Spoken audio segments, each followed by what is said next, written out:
minutos para alcanzar las 9 menos 10, una hora menos en Canarias. Iniciamos nuestro tiempo de tertulia, hoy con Alejandro Vara. ¿Qué tal, Alejandro? Hola, ¿qué tal? Muy buenos días. Muy buenos días. Y Tomás Cuesta, ¿qué tal, buenos Tomás? Días. ¿Cómo estás? Buenos días, Dani. Muy bien. Bueno, decías, Alejandro, esta es la semana más complicada, seguramente, del verano, de agosto. ¿Es verdad? Informativamente hablando. Para los políticos me parece que no. Informativamente hablando. Porque, por cierto, estábamos hablando antes con Tomás.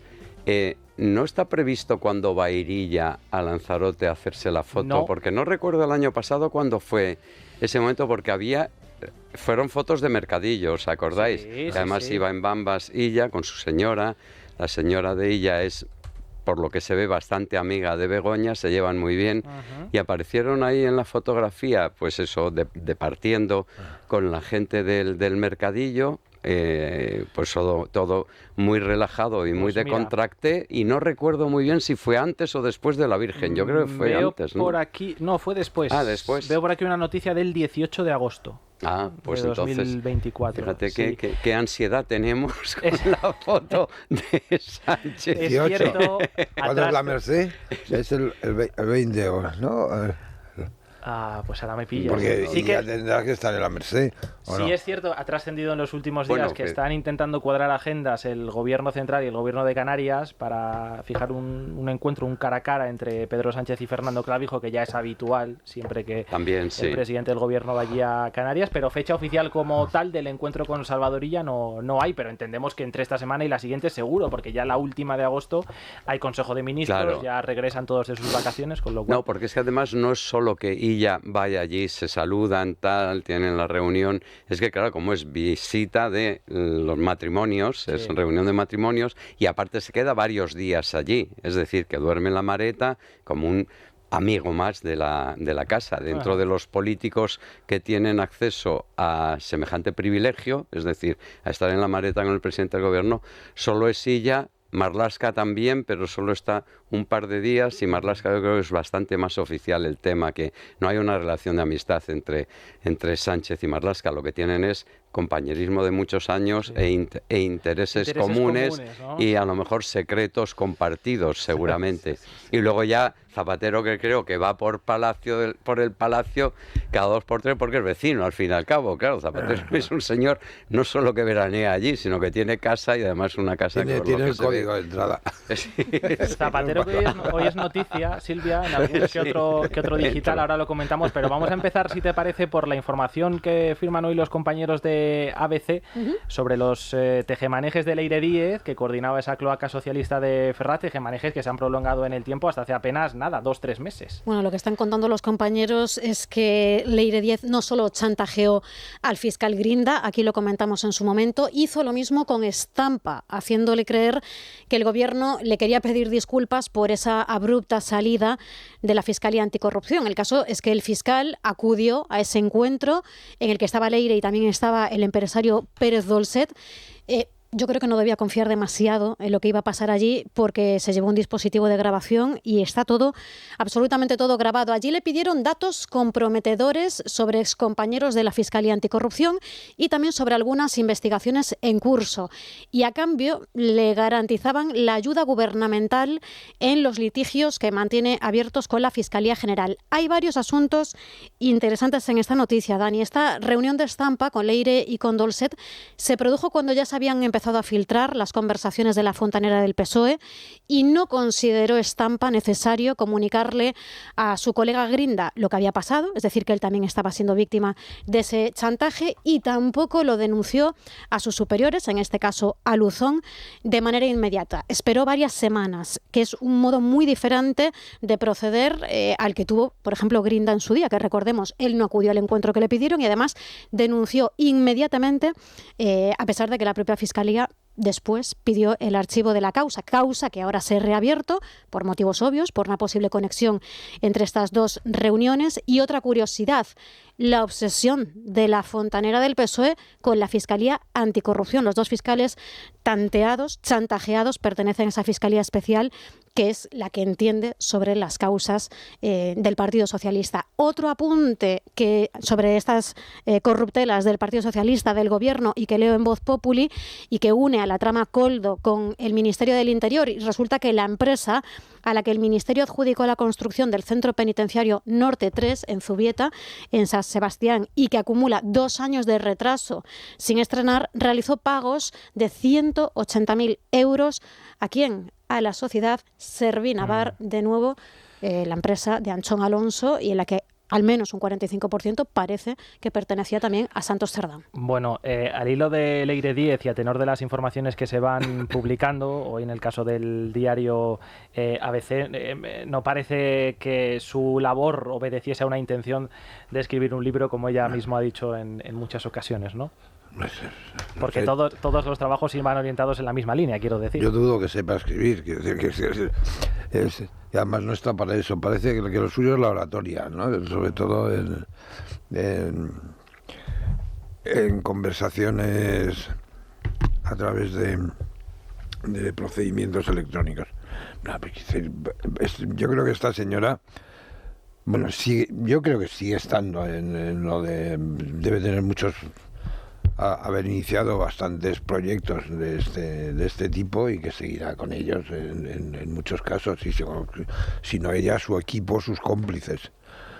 Pues yo no creo que esté muy despegada del PSOE en este momento, y entre otras cosas porque lo que hayan conseguido, que debe ser algo, a mí no me parece que sea un personaje menor, ni un anecdótico, ni una señora tan limitada como cuentan. Tiene que tener todavía mucha información, porque ya llevaban 2 años, con 2 o 3 años con este asunto.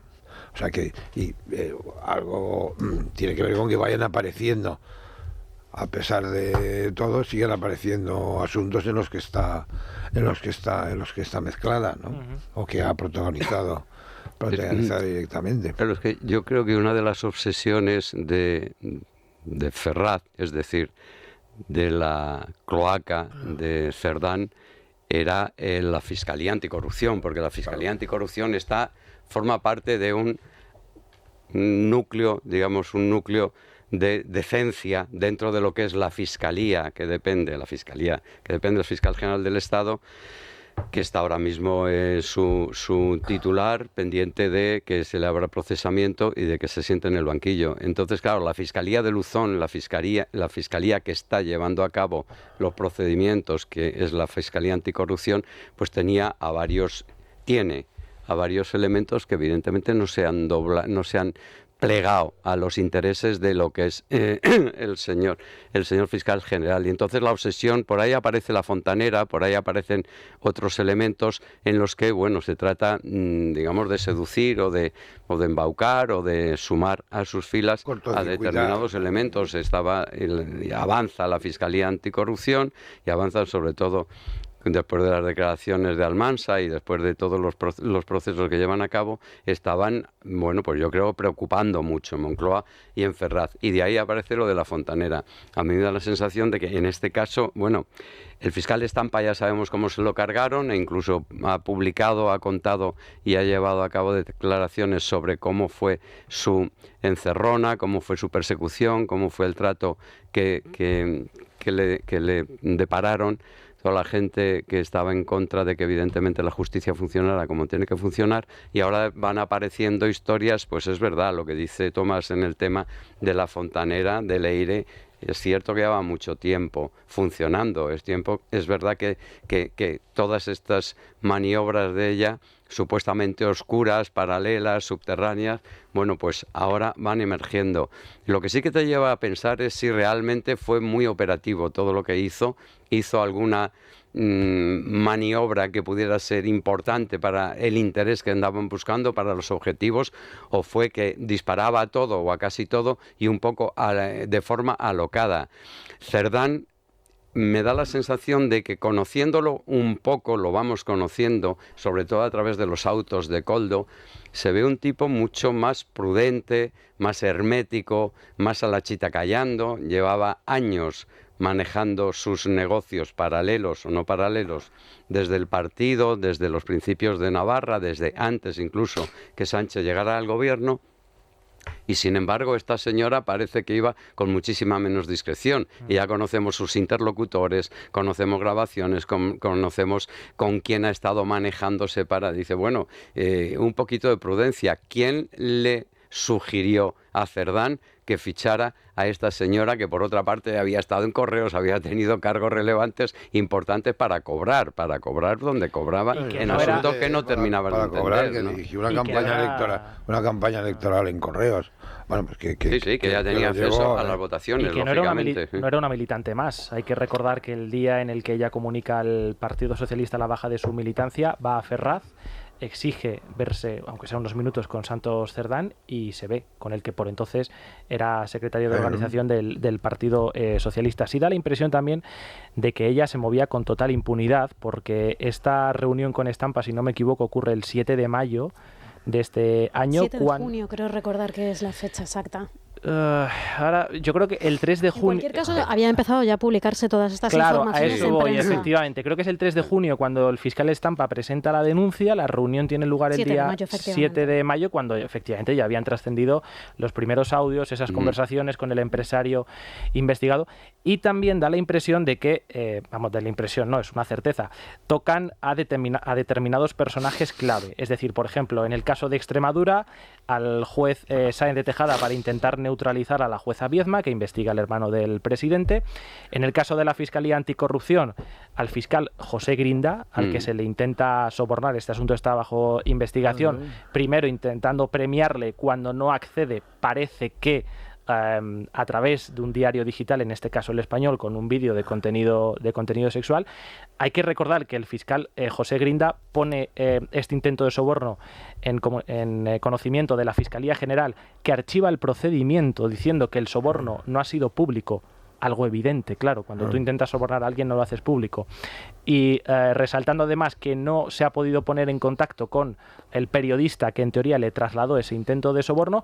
Y por otro lado, ahora vemos que también tocó a la puerta del fiscal Estampa, fiscal del caso Villarejo, y hay que recordar la conexión entre Villarejo y, por ejemplo, los negocios de Sabiniano Gómez, el padre de Begoña Gómez. Lo que es evidente por los personajes que toca y de esa manera es que tenía licencia para matar, es decir, era el 007, que no tenía que preguntar demasiado, se podía mover ella misma, y que también es un poco como una apagaincendios, o sea, se utiliza como último recurso cuando ven que ya está la historia muy mal. Por eso, a pesar de estar ya en los papeles, sigue a aquel momento por si sale. No lo sé, yo creo que el silencio que hay después de todo lo que ha ocurrido sobre esta señora, como si hubiera pasado y como si fuera una anécdota, también es revelador. A mí me hace pensar que es menos anécdota de lo que quieren hacer ver. O sea, que no es una loca simplemente, sino que ha tenido un papel más protagonista del que parece hasta ahora. Por cierto, me acaba de poner un mensaje Pablo Pablo Planas, que la Merced es el 24, por lo tanto la visita de ella tendrá que ser, debe ser antes, después de la Virgen de Agosto y antes de la Virgen. Bueno, ya sabemos más o menos en qué parámetros se va a mover esa importante visita. O sea, que va a ser la semana que viene, pero fíjate, volviendo a la fontanera, que ha desaparecido, ¿no? Prácticamente, ahora de vez en cuando emergen algunas noticias, ha desaparecido como prácticamente todo en agosto, porque ha desaparecido todo, por lo tanto, Pedro Sánchez es feliz, ha desaparecido todo. No funcionan los juzgados porque están de vacaciones, no funciona el Congreso porque hace tiempo que no funciona, la oposición funciona de aquella manera, y en el gobierno se sale de vez en cuando algún ministro diciendo alguna pavada, pero hay que reconocer que si no tuvieran Jumilla prácticamente todo estaría muerto. Pero en el tema de la fontanera es que según se van repasando sus distintas iniciativas, todos son fracasos. Quiero decir, es que al final todo le sale chungo, menos el caso del juez de Extremadura, sí, que realmente sí que lo trajo para su causa y no sabemos muy bien a cambio de qué esas historias, pero él sí que se mostró proactivo en el acoso a la juez Viedma. Todo lo demás de lo que estamos viendo, de determinadas presiones, chantajes, intentos de compra, intentos de tal, son como un fracaso detrás de otro. Yo no te digo que ella sea una inútil, porque la gente que la conoce, gente en Ferraz, que la vio alguna vez que otra, dicen que era muy espabilada y muy, como dice Tomás, se explicaba muy bien, y es verdad, lo vimos en la grabación famosa con el señor de Abu Dhabi o de Arabia Saudí, que realmente ella es una echada para adelante, se explica muy bien y es, bueno, pues una periodista de oratoria. Lo de periodista, bueno, no lo ha practicado, no lo ha ejercido demasiado, pero en fin, ahora no se le ve. No lo conocemos tampoco, a lo mejor sí, que haya tenido grandes éxitos en su labor como uno de los activistas más significados de las cloacas de Cerdán. Lo mismo pero... sí, pero es verdad que se ha movido en muchos ámbitos, todos bastante de nivel. Quiero decir, tú no vas a perseguir a un fiscal así como sí, estamos hablando de Fiscalía Anticorrupción y luego, no sé, magros resultados, me da la sensación. Sí. Pero vete tú a saber también. En cualquier caso, ¿no? Alejandro, yo creo que lo determinante no es tanto, fíjate, el éxito de sus reuniones como conocer los hilos que movían esas reuniones, que yo creo que es en lo que tiene que indagar ahora la justicia. Efectivamente, ella está ya siendo investigada junto con el empresario Javier Pérez Dolcet, pero bueno, vamos a ver cómo se desarrolla. Es un profesional de ser investigado. Sí, lleva 5 años y además es su alter ego. No sé si os ha parecido sorprendente. A mí me parece llamativo que el fiscal Estampa no denuncie de manera inmediata a sus superiores esta toma de contacto, esta reunión, a diferencia de lo que sí que hizo Grinda. Conociendo cómo es Estampa, además. Efectivamente. No es que, claro, porque es una persona que se ha tenido que defender perdón, de un acoso y de una persecución bastante... Y además se mostró muy abierto a la hora luego de contar su caso, lógicamente, entre los periodistas. A mí me parece que Estampa actuó como se tenía que actuar. Pero sí que es verdad que yo al leer esta noticia también me ha llamado la atención decir, ahora de pronto... esta historia y Estampa, no lo sé. Hay algo que no concuerda bien con lo que es la línea de lo que conocemos de Estampa, que es un tío estupendo y además que yo creo que ha actuado siempre, bueno, no solo con una corrección, con una valentía, por así decirlo, en defensa de su honor, lógicamente, porque se le ha perseguido. No sé, él lo denuncia ante la Fiscalía Superior de la Comunidad de Madrid. Bueno, hay que tener presente que yo creo que hay un enfrentamiento total entre la Fiscalía General del Estado y la Fiscalía Anticorrupción. Total. Y eso hay que tenerlo muy presente también a la hora de entender estos asuntos y por qué pero también los movimientos van en una a la reunión, ya habiéndose publicado varias filtraciones sobre Leire Díez en prensa. Quizás con el propósito de grabarla. Quizás. Puede ser. Grabarla, bueno, pues de denunciarla, de señalarla, puede ser, sí. Conociendo a Estampa, sí. De recabar pruebas. Algo andaba él buscando detrás de ese sí. Bueno, enseguida comentamos otros asuntos, pero hay que hacer una pausa y escuchar las recomendaciones que nos trae nuestra compañera Lucía Prieto. ¿Qué tal? ¿Cómo estáis? Hay tantas cosas que restan a nuestra salud. La propia actualidad que nos dejan nuestros políticos envejece a cualquiera, pero no todo resta. La suplementación de Mundo Natural se ha propuesto sumar, reforzarnos y hacerlo además con un concepto integral desde dentro para que lo notemos también por fuera. Y es lo mejor que podemos hacer es escuchar la tecnología que incluye Colacel Antiox de Mundo Natural, que combate el envejecimiento de la piel, el descolgamiento, la flacidez y todo gracias a los antioxidantes más potentes. Los que se incluyen, apunten, en Colacel Antiox. Fijaos, nos aporta colágeno hidrolizado puro de alta absorción, antioxidantes como el resveratrol, el extracto de granada y sobre todo la vitamina C, que contribuye a la formación de colágeno para que nuestra piel lo note. Es tan potente que con una sola toma diaria equivale a 3 envases de cualquier otro producto. Así son en Mundo Natural. Así que pregunten a su farmacéutico dietista, llamen al 914460000, si lo prefieren en la web www.parafarmaciamundonatural.es o en la aplicación móvil de Mundo Natural.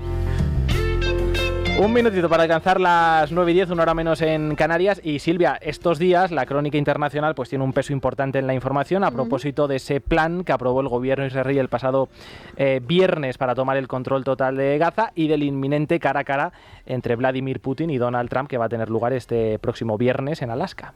Si te parece, empezamos por los movimientos que se han producido este fin de semana precisamente respecto a Ucrania. Trump ha dejado la puerta abierta a la posibilidad de que Zelensky participe en esa reunión. Putin se ha puesto en contacto con su colega Xi Jinping para informarle de todos los detalles de ese encuentro, lo que vendría a demostrar, según dice hoy Lucas de la Cal en El Mundo, que Putin se cuida mucho de no molestar a Pekín, de ahí que el informe de todos esos movimientos y más si tienen que ver con Estados Unidos. Por lo demás, se han celebrado reuniones a nivel europeo y ayer también las principales potencias de la Unión emitían un comunicado, que Rusia, por cierto, tacha de panfleto nazi, en el que exigían la presencia del presidente ucraniano en ese encuentro y además rechazaban que Rusia se quede con parte del territorio invadido. Una posibilidad esta última que ha puesto sobre la mesa el propio Donald Trump, que no descarta tampoco el secretario general de las Naciones Unidas, Mark Rutte, y Sánchez está desdibujado en todo esto. No pinta absolutamente nada. De hecho, según El Español, los líderes europeos acordaron excluir al presidente del gobierno de la declaración sobre Ucrania. Un grave revés, gravísimo para nuestro país sin duda, que llega tras los desplantes tanto a la OTAN como a la administración Trump. Aunque para disimular, lo comentábamos esta mañana, el sábado el presidente se descolgaba con un tuit, con un mensaje en la red social, donde a título personal además decía que le reiteré mi apoyo a Zelensky y por lo demás, bueno, pues lo de siempre, que se respete la independencia, la soberanía de Ucrania, y culminaba con el lema "nada de Ucrania sin Ucrania, debemos permanecer unidos". Eso es la aportación que ha hecho hasta el momento el gobierno de España a esta causa, en estos momentos, a la reunión que se prevé para este viernes, más allá de que hoy Álvarez sí va a participar en la reunión de ministros de Asuntos Exteriores, claro. Hablábamos antes con Florentino Portero, yo le decía, bueno, hemos perdido mucho peso diplomático en Bruselas, y él me decía, no, hemos perdido todo, porque hemos cambiado de aliados, hemos roto la política exterior de España de los últimos 30 o 40 años y ahora estamos viendo las consecuencias. Veremos si consecuencias reversibles a corto o medio plazo. No nos han invitado a firmar ese documento. No han invitado a Pedro Sánchez. Pedro Sánchez, con buenos reflejos, eso hay que reconocerlo, llamó a Zelensky y luego escribió el tuit, antes de que se quedara retratado de que no firmaba, no era invitado a firmar ese documento. Me hace mucha gracia porque hoy esa información en El País, no es que la destaquen, pero sí que le dan un ladillo, le dan categoría de ladillo dentro de la información de la reunión de Putin con Trump, en la que dicen, justificando uno a uno, por qué firman los que firman, es decir, los 4 grandes de la UE, ¿por qué Polonia? ¿Por qué Finlandia? Dice, bueno, vale, muy bien. ¿Y por qué no Pedro Sánchez? Como diciendo, bueno, no era necesario que Pedro Sánchez, porque ya tuvo una llamada telefónica a Zelensky y luego ya nosotros vamos a estar también hoy con todos los ministros de Exteriores de la UE convocados por Úrsula. Digo, vale, es cierto. Al final es que dudas de si Pedro Sánchez tendría que estar en la conversación entre Putin y el chino, porque más bien estamos orientándonos hacia la línea china, diplomáticamente hablando, de relaciones exteriores hablando, económicamente hablando, desde que el señor Zapatero llegó a la Moncloa. Desde entonces estamos en esa deriva.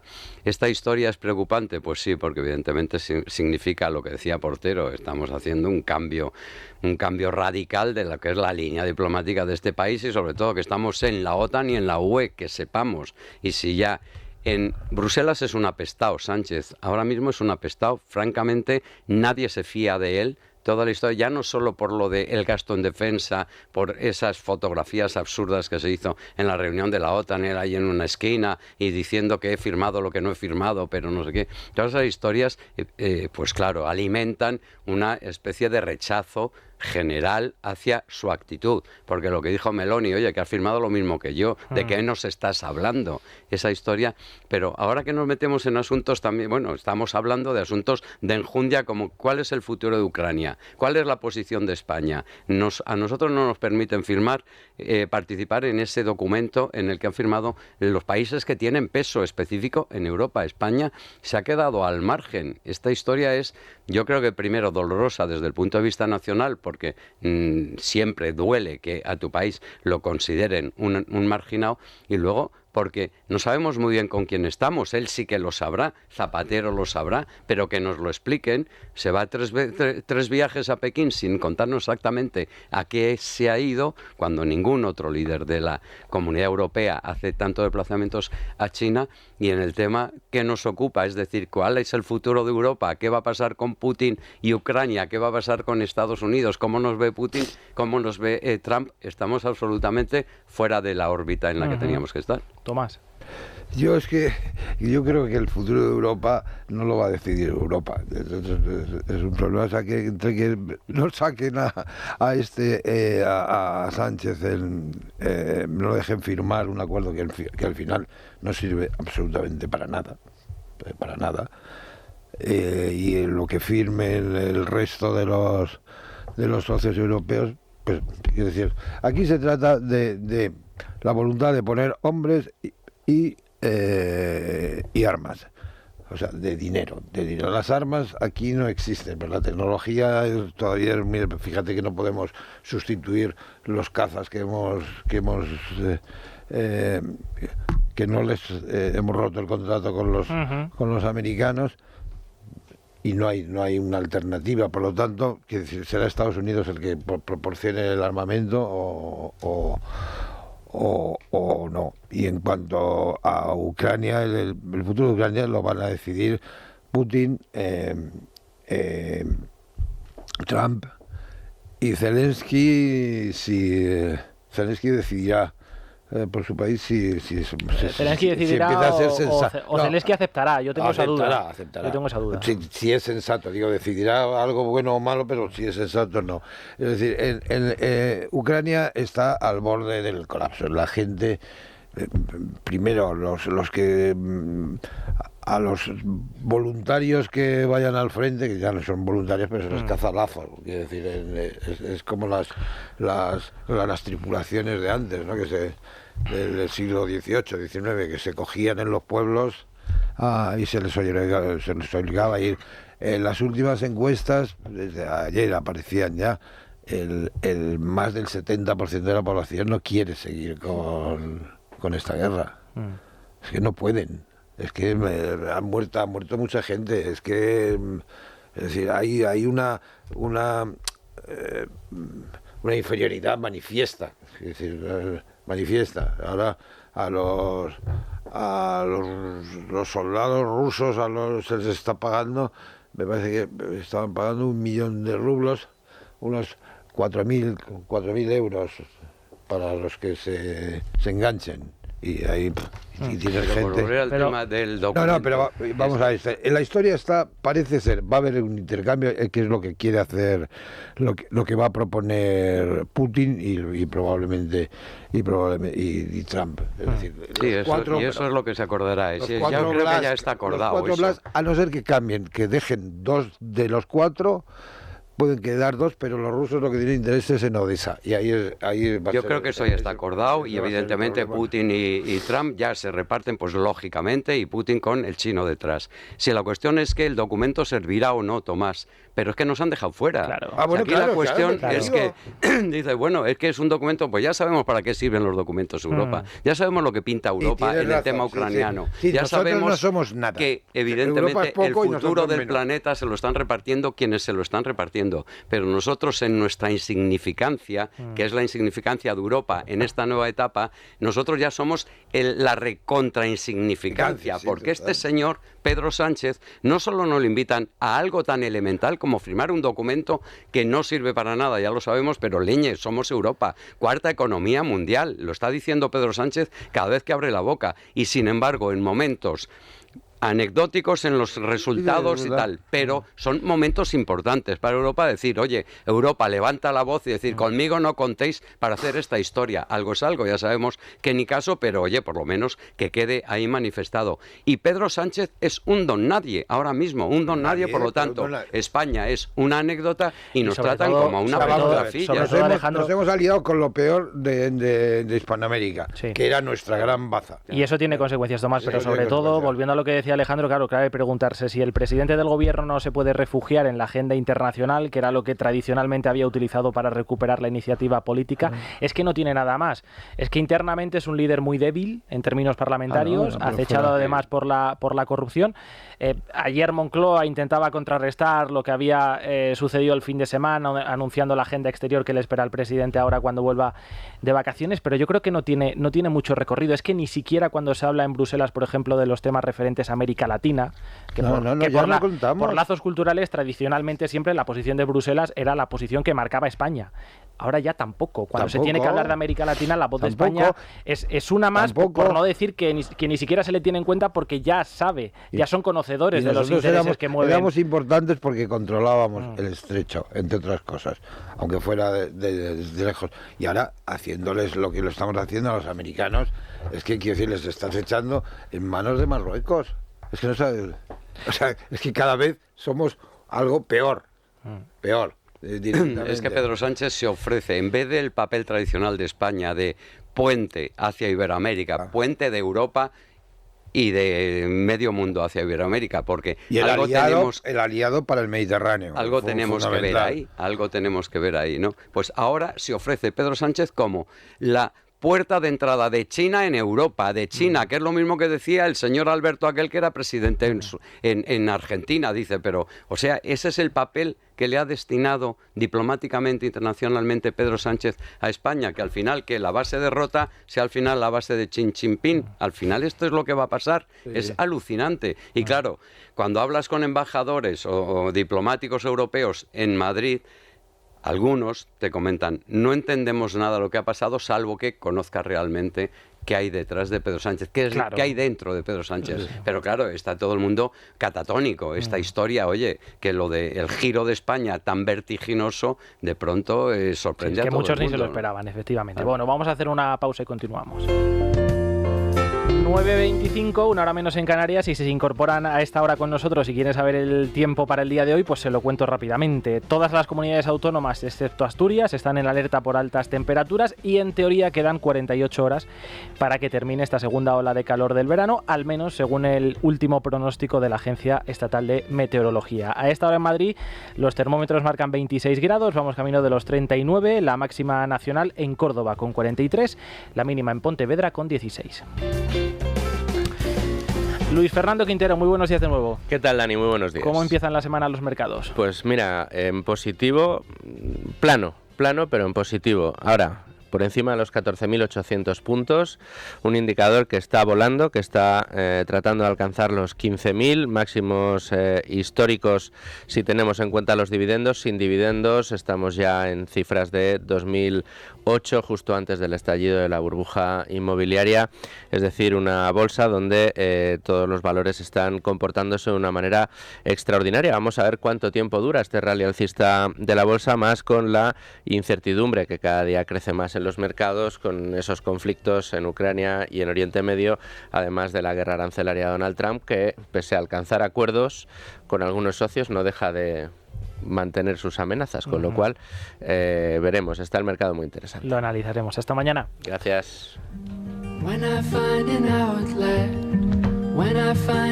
Y en la noticia de interés cultural de la 11, Verónica Caso, ¿qué nos traes hoy? Buenos días. Buenos días, pues es que llegan las Perseidas, las lágrimas de San Lorenzo, que un año más pues vamos a poder o a intentar poder disfrutar en distintos puntos del país. Cerca de la Comunidad de Madrid, fíjate, vamos a poder disfrutar de 6 miradores estelares en municipios como El Berrueco, Cervera de Buitrago o Patones.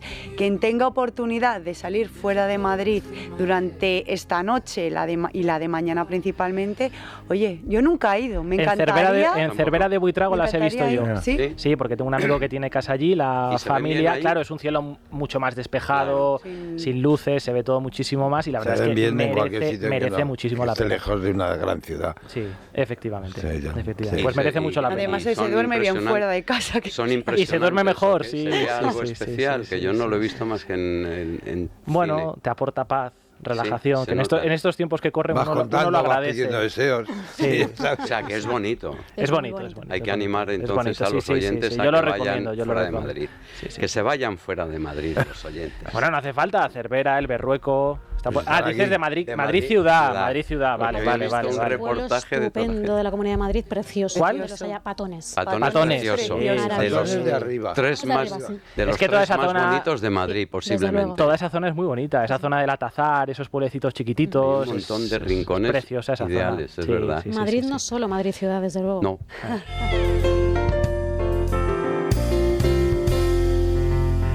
Seguimos en tiempo de tertulia con Alejandro Vara, Tomás Cuesta y Silvia Ribeiro. Enseguida abordamos otros asuntos, pero antes me vais a permitir que salude por unos minutos al delegado territorial de la Junta de Castilla y León en la provincia de León para conocer la última hora de los incendios declarados allí. Don Eduardo Diego, ¿qué tal? Muy buenos días. Hola, muy buenos días. Bueno, buenos días, Daniel. Antes de nada, ¿cómo ha transcurrido la madrugada?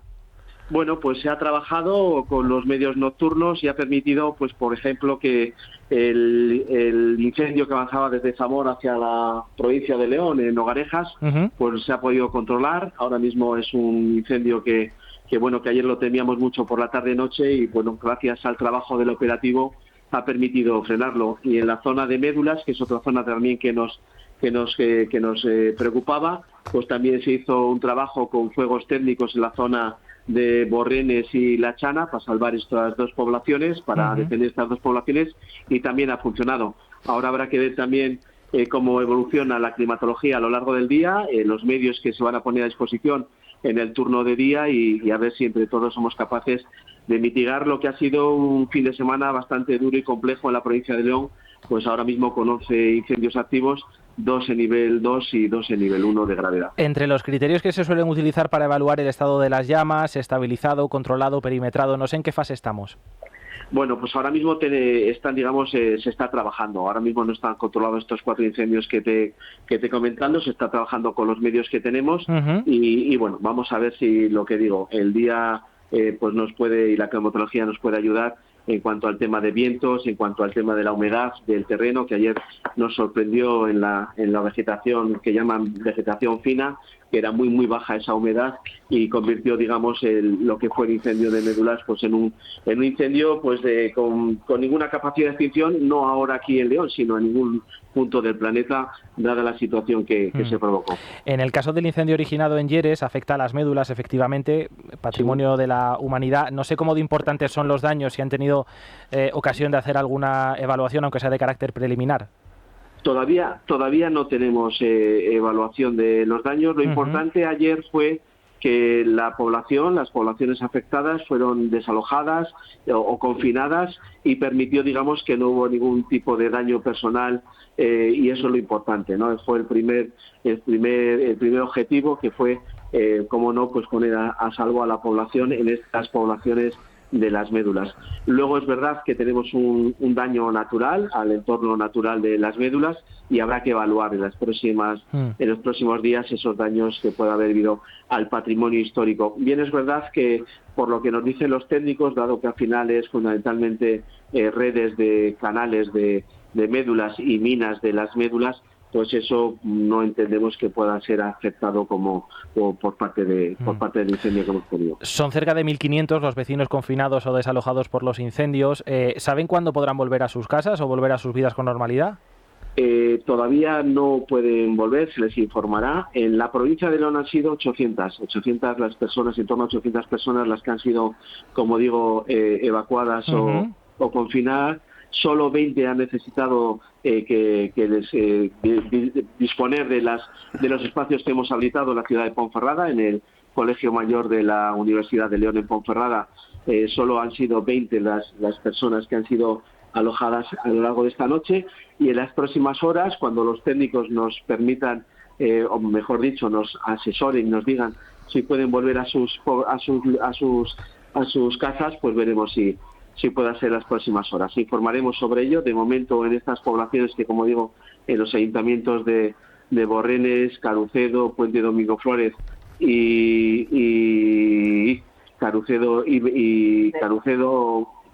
Borrenes, Puente Domingo Flores y Benuza, que son los 4 municipios que han sido poblaciones afectadas. En las próximas horas informaremos cuándo pueden regresar a sus casas. Bueno, pues estaremos muy pendientes. Don Eduardo, Diego, no le entretengo más. Le agradezco mucho que nos haya atendido en estas horas tan complicadas. Un saludo, muy buenos días y suerte.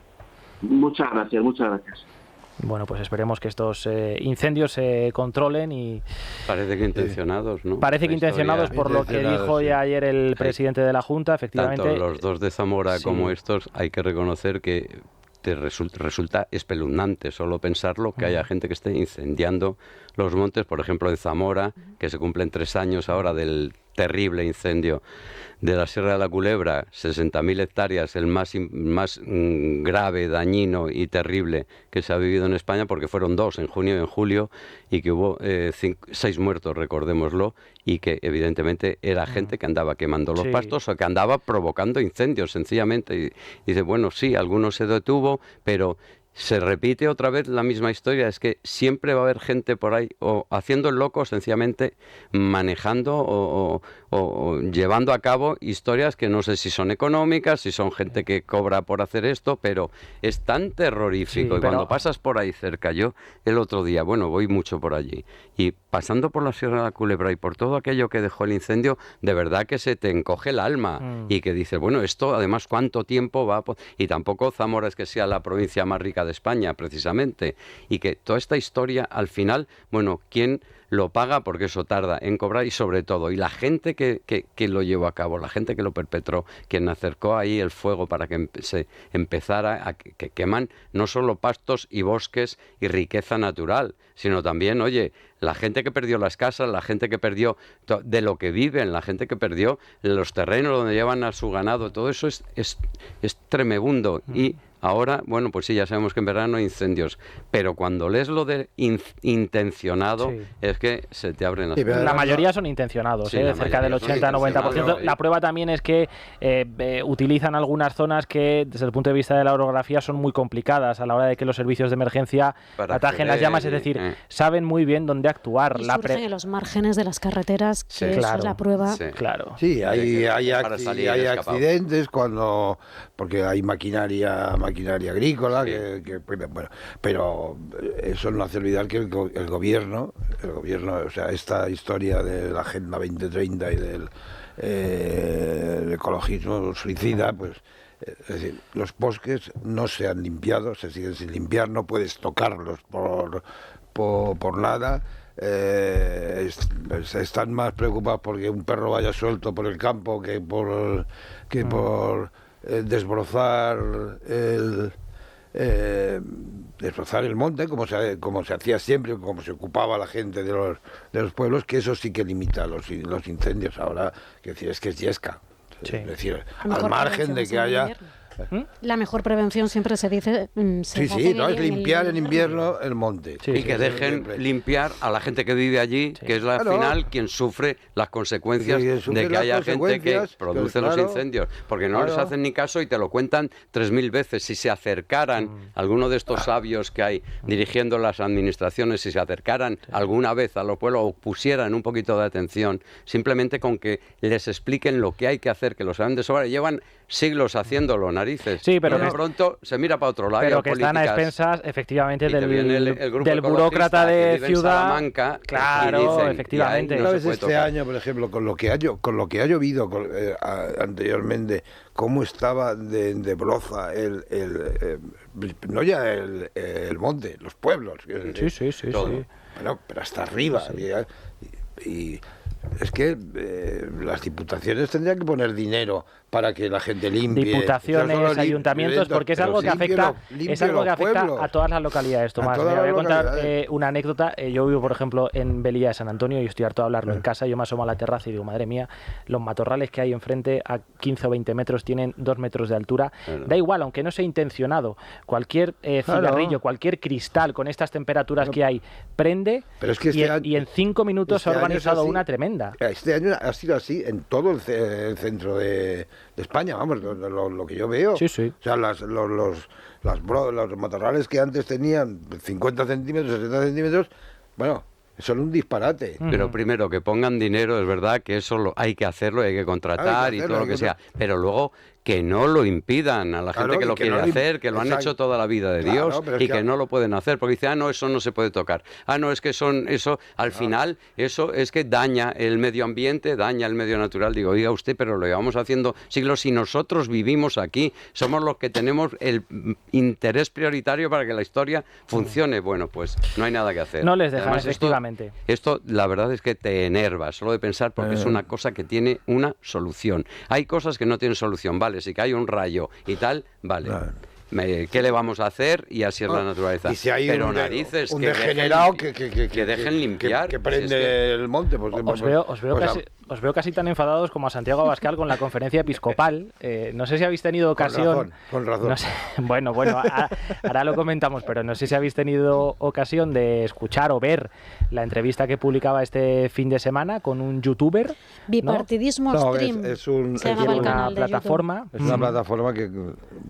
suya. Sí, donde abordaba una asociada a Vox, dices de alguna manera. Sí, donde abordaba varios asuntos de actualidad, le preguntaban, entre otros asuntos, por la cuestión de Jumilla, ¿no? Por la posición que había manifestado la pasada semana la conferencia episcopal, que rechazó ese veto, ya digo, aclarado por activa y por pasiva días después por la alcaldesa. Vamos a escuchar, si os parece, esas declaraciones.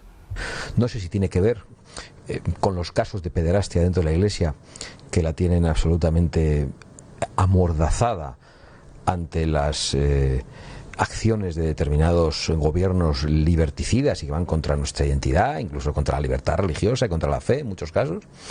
No sé por qué es, pero la verdad es que asisto perplejo a estas posiciones. Y hoy hay un diario, Silvia, que convierte estas declaraciones en portada de su periódico. Bueno, hay muchas reacciones, pero efectivamente tengo que fijarme en el diario El País, que hoy lleva portada el siguiente titular: Abascal ataca a la Iglesia por defender a los inmigrantes. Lo destaco porque es casi imposible llevar la cuenta de la cantidad de veces que el diario El País ha informado sobre los casos de abusos en el seno de la Iglesia. Es llamativa también la tribuna que firma Ángel Munarriz sobre los acuerdos PP-Vox, en la que dice que desde su primer pacto en el año 2019 el partido de Feijóo no ha dejado de aceptar premisas extremistas y de incorporarlas a su propio discurso, aunque luego trate de disimularlo, de modo que sigue un poco agitando el miedo a un posible pacto nacional entre los dos partidos, entre Partido Popular y Vox. Es curioso porque tanto Abascal como Garriga, que ayer también concedió una entrevista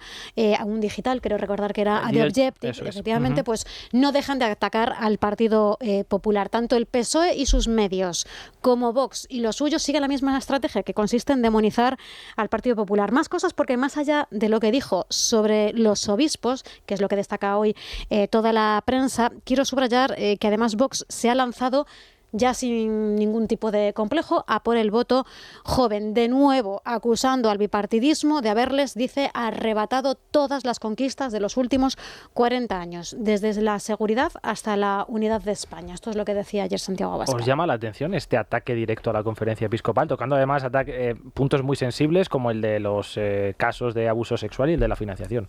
Hombre, es que la actitud de la conferencia episcopal, que no se caracteriza por su, digamos, valentía a la hora de defender su negocio, es decir, vamos a llamarlo así, a la práctica del catolicismo en España y a los ataques que sufren día sí día también eclesiásticos, monumentos. Se lanza así por una cuestión absolutamente menor, puramente municipal y solo exclusivamente que se ha inflado por razones ideológicas, me parece absolutamente chocante. Tú antes decías que hay muchos católicos que votan a Vox. Pero es que esos católicos que votan a Vox, estoy seguro de que están en la misma posición con respecto a la conferencia episcopal. Es que el otro día hubo una propuesta para para echar abajo el monumento a Sagrado Corazón creo que era en San Sebastián, ¿no? En San Sebastián por parte de Bildu y Podemos, y la conferencia episcopal no ha dicho ni mu, ¿eh? Eso suena un poco raro, de todas formas, lo del tema en la entrevista de Abascal, que no va contra la conferencia episcopal en pleno. Parece que, por lo que dice El País, yo no estoy muy, dice algunos, no estoy muy metido en estas rifirrafes que tiene Vox con la conferencia episcopal, pero se refieren a García Magán, que es el secretario general de la conferencia, amén de portavoz, y que al parecer ha hecho algunas declaraciones que no le entusiasman al presidente de Vox. Bueno, en cualquier caso, a mí lo de que enarbole o que saque el estandarte de el tema de la pederastia en este asunto me chirría un poco. ¿Por qué? Porque me suena al País, es decir, me suena el País que lleva a la que hay cualquier monaguillo oye, sin hacer de menos todos los curas y todas las responsabilidades que han asumido la Iglesia desde el minuto uno con el tema de la pederastia, que quedan muchas cosas por hacer. En efecto, que el Papa Francisco llegó al Vaticano precisamente por este asunto y que luchó y tal y bregó, por supuesto. Que en la Conferencia Episcopal Española no haya sensibilidad con el tema de la pederastia, lo dudo. Que lo saque como argumento en un asunto como este, que evidentemente el tema de Jumilla es una historia de manipulación política como un castillo y que le está yendo bien al PSOE y a Vox, eso está claro, y Vox ha estado alerta con el tema y lo ha propiciado y lo ha promovido y sus réditos políticos está sacando por lo que parece, y ya no te cuento del PSOE. Pero en el tema de la pederastia sí, puede tener mucha razón Abascal en algunas de las cosas que dicen, puedes compartirlas o no, puedes comulgar con ellas, nunca mejor dicho, pero a mí lo de el tema de la pederastia particularmente me chirría, porque me suena a que lo está diciendo precisamente alguien del lado opuesto de su planteamiento político. Me parece que no son formas de decir, de defender, dices, sí, a los católicos hay que defenderlos, como dice Tomás. Hay a veces en los que la conferencia episcopal mira para otro lado en determinadas cuestiones, pues puede que sí, pero en este asunto en concreto, en el tema de lo de la pederastia, yo me da la sensación de que ahí se le puede haber ido. Sí, no, ahí podría haberle pegado es verdad, un tirón de orejas sin necesidad de haber llegado tan lejos. Sí, es feo. En cualquier caso, en principio no es feo justamente porque no concreta. A mí me parece, concrete usted qué problema hay o cuál es, pero en este caso no. Bueno, es también ardid político, pero que totalmente están gobernando juntos en Jumilla, si es que al final dices, esto pero es interesante, y hay que aprovechar el pero hay vacío una parte de lo que de agosto en el que realmente cuando has pillado, Vox lo está aprovechando con los intereses políticos que hay, como es normal, si para eso están, pero que puedes estar de acuerdo o no con determinadas cosas que está diciendo.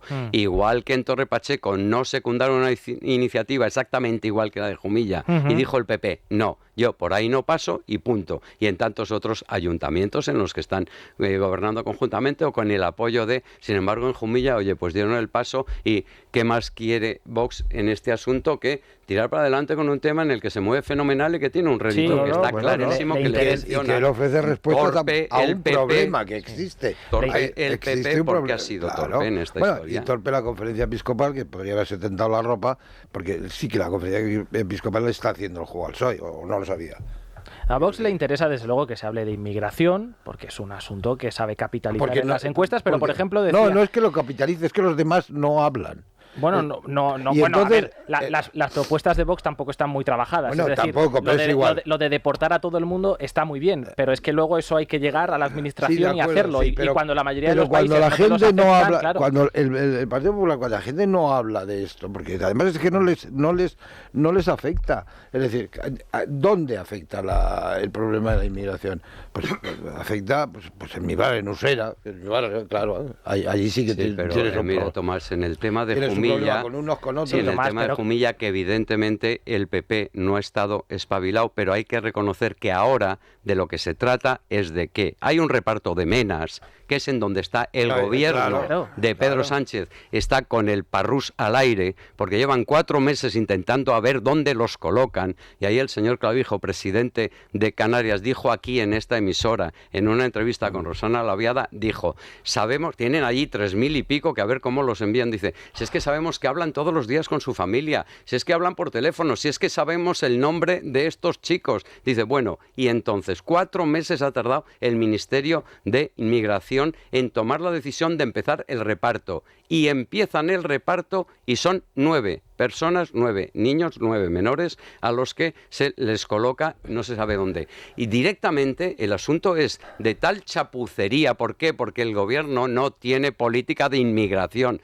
no la tiene, dice Tomás. Bueno, puede que el PP tampoco salga a defender lo que tiene que defender, pero narices, el gobierno no sabe ni qué hacer con la inmigración ni le importa. Ellos dicen que venga todo el mundo, que venga todo el mundo y luego ya lo repartiremos, menos a Cataluña y al País Vasco. Y es ahí donde está incidiendo ahora mismo el Partido Popular, que me parece bien hasta que estalla Jumilla, y ¿para qué queremos más? O sea, miel sobre hojuelas, si es que sabemos a quién beneficia este asunto.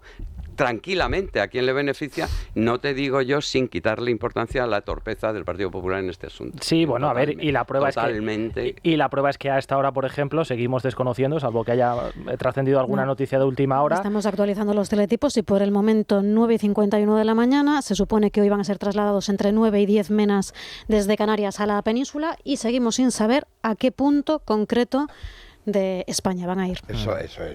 Pero en cualquier caso, lo que yo trataba de decir, Tomás, del Amazon, es que yo creo que los medios de comunicación estamos también para bajar un poco la pelota al piso, como se suele decir, y el hecho de que muchas veces haya un vacío en política migratoria o haya una política migratoria fallida, inexistente, lo podemos pintar como queráis, no implica que tengamos que dar carta de naturaleza a propuestas que son inasumibles. Es decir, Vox está sabiendo ocupar ese vacío, sí, pero ¿con qué propuestas?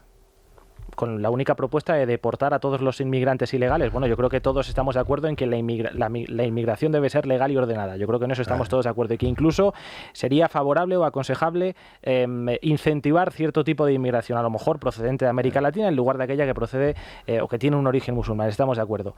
Pero la solución de las deportaciones masivas, insisto, no existe, entre otras cosas porque la mayoría de los países no las aceptan. Entonces, una vez aquí, ¿qué haces con esos inmigrantes?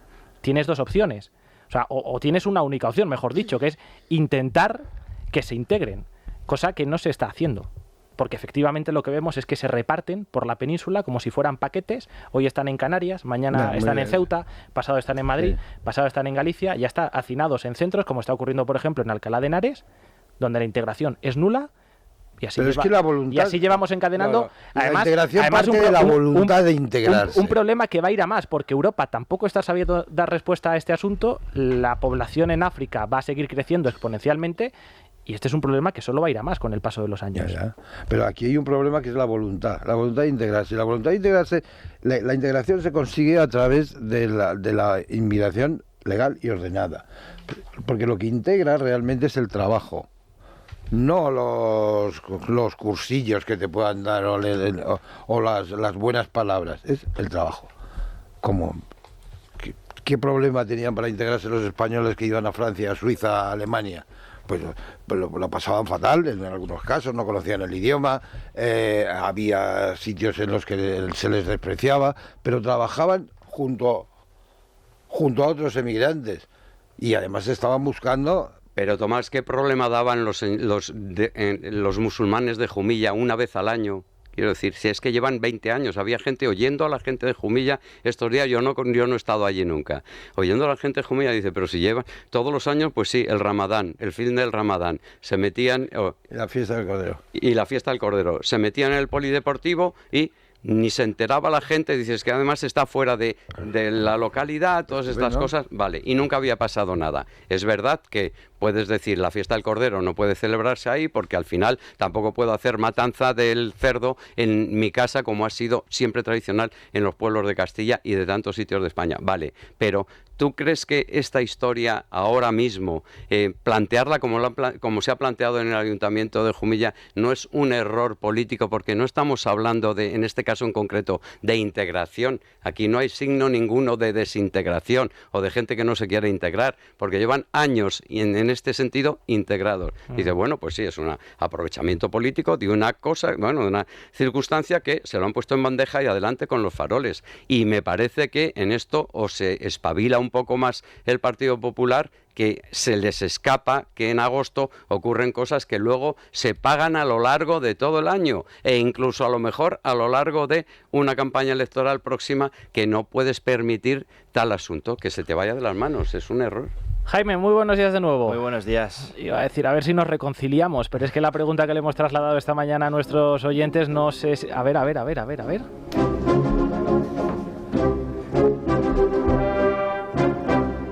No veo yo una reconciliación a corto plazo entre Morante y Roca, por lo que hemos visto este fin de semana.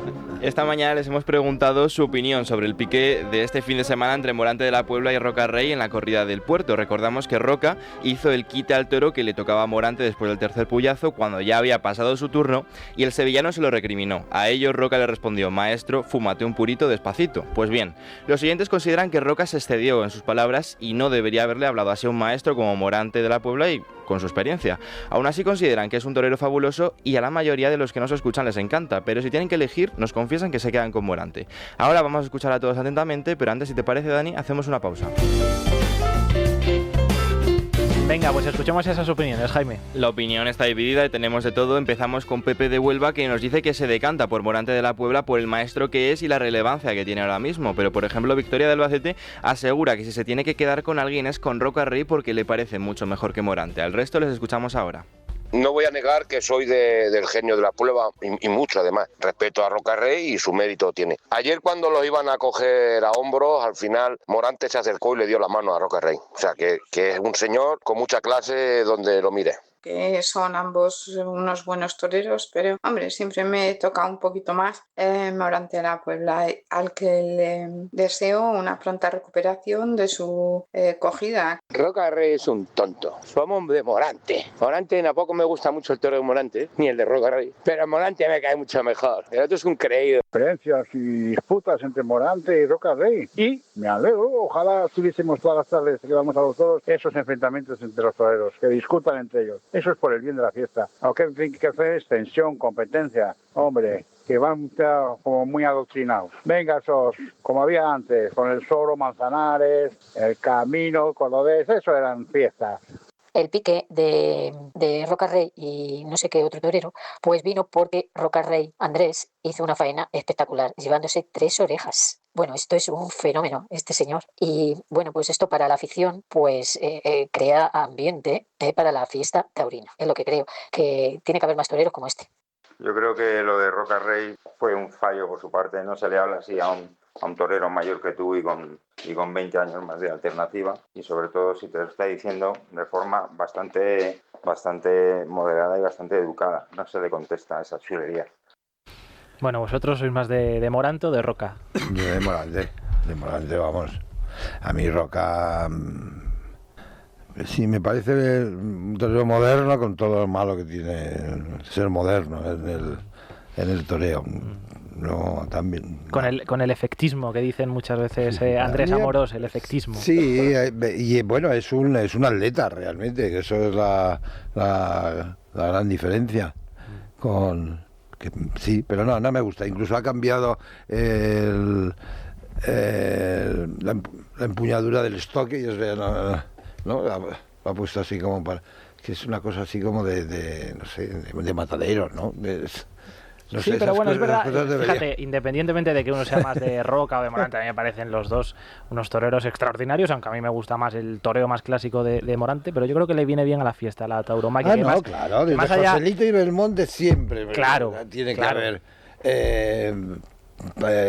o Bienvenida y Antoñete, o... Quiero decir, siempre, claro. Y Morante, lo bueno, al margen de que te guste más o menos, que a mí me encanta, y la faena que hizo en San Isidro es monumental, única, irrepetible, es lo mejor que se puede ver en el toreo.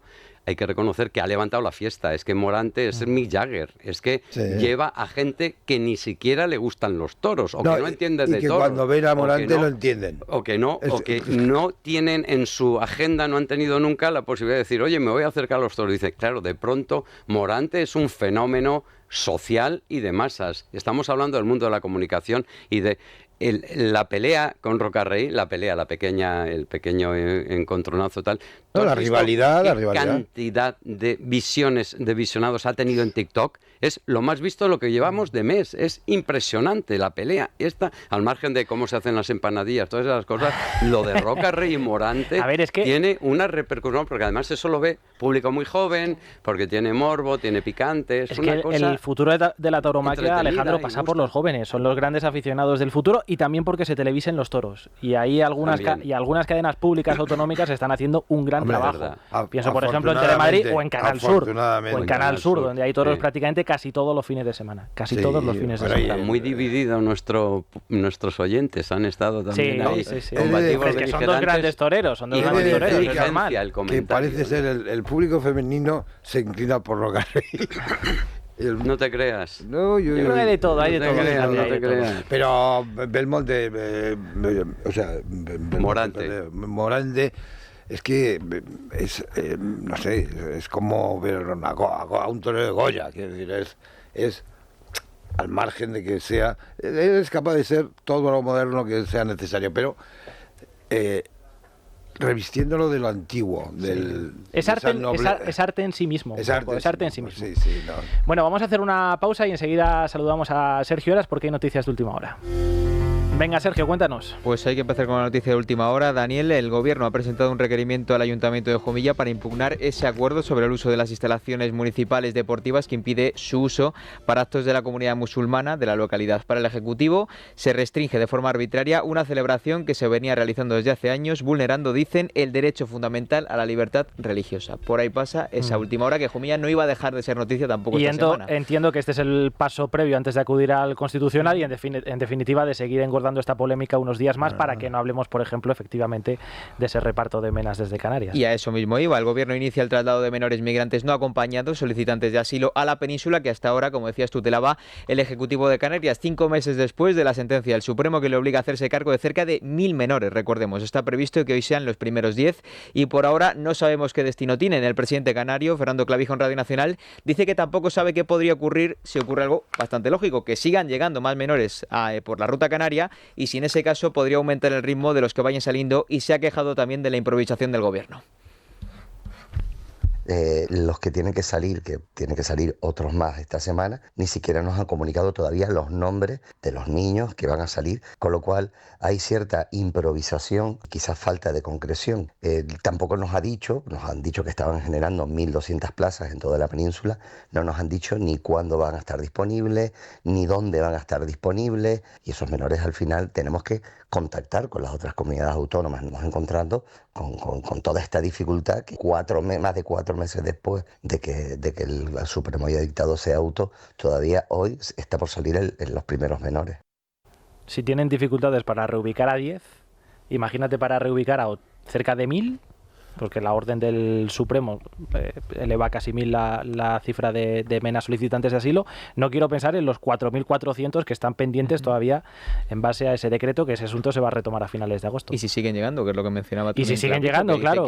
Ahora mismo las condiciones meteorológicas no son favorables del todo para que haya una afluencia masiva, pero si vuelven a ser favorables, seguirán llegando y van a llegar bastantes. Dice también que ha podido hablar con el presidente del PP o con Paje, por ejemplo, y le han asegurado que aunque no están de acuerdo con lo que consideran una invasión de competencias y que lo van a recurrir, sí que van a cumplir la ley, que eso ya lo comentaban la semana pasada. En el ámbito internacional, pues también marca la agenda del día. Los ministros de Exteriores de la Unión Europea tratarán este lunes esa reunión prevista para el viernes entre Trump y Vladimir Putin. También van a discutir la situación de la guerra de Gaza después de que Netanyahu anunciara esa ampliación de la ofensiva. En las últimas horas, Australia ha anunciado que reconocerá el Estado de Palestina ante la ONU. Se suma a Francia, Reino Unido y Canadá, que han hecho lo propio estas últimas semanas, y el titular de Exteriores, José Manuel Álvarez, se ha referido a la situación.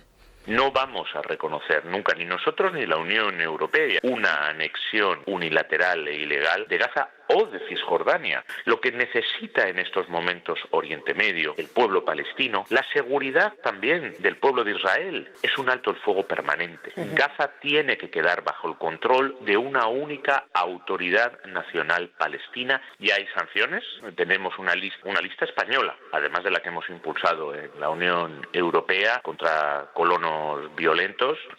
Nadie, creo, que en su sano juicio piense que los europeos e Israel podemos tener una relación normal previa a esta guerra, como si aquí no estuviera ocurriendo nada. Sobre Ucrania, simplemente concluir que Álvarez se ha limitado a decir que cree que la reunión Trump-Putin podría ser un avance, pero que no se debería tomar ninguna decisión sobre Ucrania sin Ucrania. Ana Mateu, ¿qué tal? Muy buenos días. Buenos días. A ver, ¿qué nos traes para empezar la semana? Pues seguimos sobre todo muy pendientes de la evolución del cantante y presentador Jaime Anglada, que recordemos que fue arrollado por un coche el pasado viernes. El último parte médico indica que se encuentra más estable, pero grave. Sabemos también que Felipe VI está muy pendiente de su estado y de su evolución y ha dicho que le avisen de todos los cambios que pueda haber. Recordemos que tienen una amistad desde hace más de 25 años y que navegan juntos desde hace 25 años, ni más ni menos. De momento, el juez de Palma ha decretado prisión provisional para el conductor, un joven marroquí de 20 años, acusado de omisión del deber del socorro, lesiones por imprudencia grave y conducción bajo la influencia de las bebidas alcohólicas, porque triplicaba la tasa de alcohol. Así que de momento todo sigue su curso y desear aquí que además Jaime es oyente de esta Santa Casa, una pronta recuperación, claro que sí, que queremos verle muy pronto de nuevo en los escenarios y en televisión. Y hablando de televisión, si la semana pasada decíamos que Isabel Pantoja prepara serie y Dani Carande nos daba la exclusiva de que Encarna Sánchez también va a tener su serie, ningún famoso sin su serie. ¿A quién le toca ahora? A Juan Carlos I. The Objective nos contaba ayer que se podría sumar a esta tendencia. Se está hablando de que sería un estilo The Crown, sobre unos 6 episodios aproximadamente, y se está hablando de 20 millones de euros, que es lo que le podrían pagar por esta serie. ¿Puede ser que la plataforma fuera Netflix? Sería en Netflix, efectivamente, y además sería ficción y actualidad. Vale. Todo ello coincidiendo con el 50 aniversario de su proclamación como rey y de las esperadas memorias de las que puntualmente nos da debida cuenta en la revista Hola. Flaco favor al rey Felipe. Sí, no, claro, como todos estos movimientos. En cualquier caso, cuidado, que ya lo intentó el presidente del gobierno con el documental aquel de las 4 estaciones y al final ni verano, ni invierno, ni otoño, ni primavera, se terminó al final a través del país, ¿no? A través del país, por episodios, por capítulos, nos lo fueron colocando ahí semanalmente. No tengo los datos, pero podríamos mirarlo para mañana a ver cuánta gente los ve. Pero vamos. No creo que tuviera mucho recorrido. Bueno. A ver ¿Y quién hará del rey, padre? A ver el casting. ¿Te acuerdas que lo hizo Enrique Lacalle en su día en una aparición en no me acuerdo qué película? Enrique Lacalle, que fue concejal del Partido Popular en Cataluña y un miembro de la Junta Directiva del Barça, dicho sea de paso. De modo que esa es una, no sé a quién podría ser. En la serie de Felipe y Leticia hizo del rey Juanjo Puigcorbé. Le pega mucho también, porque es muy... la persona más idónea para claro, él es muy monárquico, además. Pero bueno, ya iremos viendo. Luego contaremos que Rafa Nadal ha sido padre por segunda vez. Y además lo contamos aquí en primicia la semana pasada, que era un niño, y justo un par de días después ha sido padre de un niño que van a llamar Miquel. Y bueno, y seguimos ahí viendo la evolución del otro que va a ser la posible pareja del verano. La cantante argentina Nicki Nicole y Lamine Yamal. ¿Por qué? No solamente porque ella estuvo en la famosa fiesta de su 18 cumpleaños, sino que ayer estuvo en el campo del Barça, que había un trofeo que se llama Gamper. Sí, que ganaron por 5-0, un Gamper. Entonces, pues ella estuvo sentada con la familia de él, sobre todo con la madre, que por lo visto corta el bacalao, con toda la familia.